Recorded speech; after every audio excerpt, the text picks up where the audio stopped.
सिनेमामध्ये आता कथेला खूप महत्त्व आलं आहे. तर ह्या कथेचं महत्त्व हे सिनेमाच्या प्रेक्षकांमधली साक्षरता आहे की सिनेमा बनवणारे जे दिग्दर्शक आणि निर्माते यांच्यामध्ये आलेली सिनेमाविषयीची साक्षरता आहे.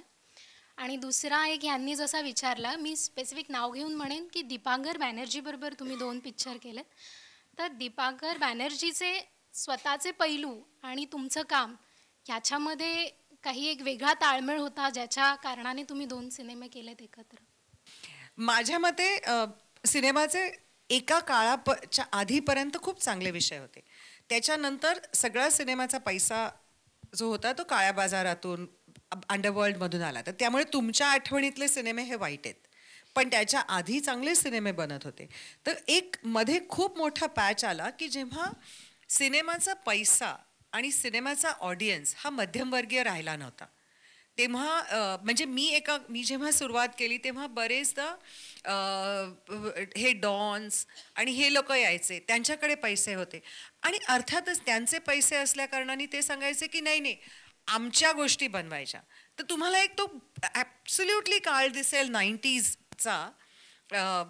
80च्या एंडला जेव्हा ही सगळी समांतर सिनेमाची चळवळ ऑलमोस्ट संपत गेली आणि त्याच्यानंतर जेव्हा समाजामध्ये पैसा फक्त, आणि मी हे जरासं लूजली ब्रॉड स्ट्रोक्समध्ये बोलते, अंडरवर्ल्डचा पैसा आला तेव्हा तुम्हाला सिनेमेही त्याच पद्धतीचे दिसत आहेत. आणि ती तुमची आज मेमरी आहे की सिनेमाच्या गोष्टी आता बऱ्या होत आहेत. कारण एक आता पैसा वेगळ्या वेगळ्या ठिकाणातून येतोय.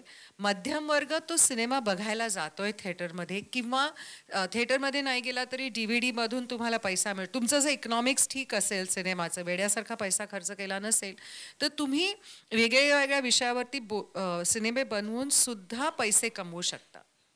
तर त्याच्यामुळे वैविध्य आलेलं आहे. ते इट ऑल डिपेंड्स ऑन पैसा कोण घालतंय.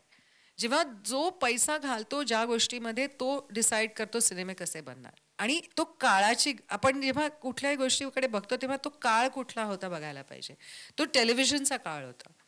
एकीकडे अंडरवर्ल्ड, दुसरीकडे टेलिव्हिजन. सो गोष्टींचं जग खूप छोटं झालं त्या काळात. एक छोटा प्रश्न. हां, दुसरं उत्तर देऊ. पण तिला तिचा असा एक प्रश्न होता की हे लोकांची साक्षरता, म्हणजे सिनेमाबद्दलचं साक्षरता ही त्याच्यामध्ये भूमिका महत्त्वाची आहे की दिग्दर्शकांची शैली बदलली आहे किंवा दिग्दर्शक त्या पद्धतीने. मी सांगते पैसे बदललेत की जेव्हा लोक बदलतात तेव्हा हळूहळू बाकीच्या सगळ्या गोष्टी बदलतात ना. इतकं असं तुम्ही ड्रॉ नाही करू शकत की आता लोक बदलले. टेलिव्हिजन आला, टेलिव्हिजनमधून दुसऱ्या देशाकडे बघायचे, आपल्याकडचे लोक बाहेर गेले, टेलिव्हिजन आला, दुसऱ्या देशातले सिनेमे दिसले, नवीन बनणारे वेगळे बनले, इंग्रजी माध्यमं वाढली. या सगळ्यामुळे पैशाचा फ्लो वेगळा झाला. तुम्ही बनवू म्हणजे आता तुम्ही आजच्या दिवशी तुम्ही बनवू शकता कुठल्याही विषयावरती सिनेमा जर तुमचं बजेट कंट्रोलमध्ये असेल. जसं आम्ही LSD केला, लव्ह सेक्स और धोकाची मी क्रिएटिव्ह प्रोड्युसर होते, तेव्हा क्लिअर होतं ना की 1.5 करोडमध्ये हा सिनेमा संपवायलाच पाहिजे. कारण त्याच्या पलीकडे ह्याची कॉस्ट केली तर तो नक्कीच तो ह्याच्यामध्ये लॉसमध्ये जाणार. तर ते तसं करायला लागतं थोडंसं. आणि हां, आय गेस तुम्ही एकमेकांशी काम केलं तर थोडंसं गुड पार्ट इज की तुम्हाला एकमेकांचे सपोर्ट कळतो, म्हणजे तुमच्यात जी कमी आहे तो दुसरा भरतो.